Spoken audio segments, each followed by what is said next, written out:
Hi guys! For today's video mga guys ay magluluto po ako ng tinolang tuway or tulya.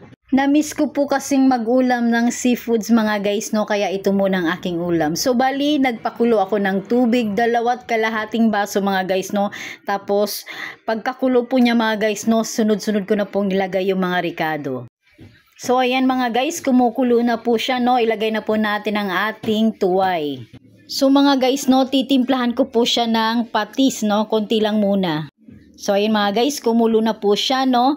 Then halo-haloin ng konti. So titikman po natin mga guys kung tama na ba yung lasa niya. Kapag nagtitimpla tayo mga guys, no, wag muna nating damihan mga guys, no, para kahit papaano, no, pwede pa po nating dagdagan. Kasi kapag maalat na mga guys, hindi na po natin pwedeng bawasan. Yan ang tips mga guys sa pagluluto para hindi po siya maalat, o diba? So, kainan time!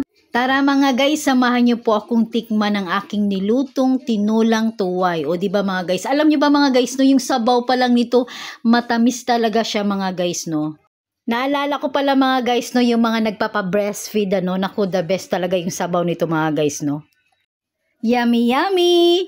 Marami pong salamat muli sa inyong panunood mga guys. Hanggang sa muli! Thank you for watching! Bye! Follow for more!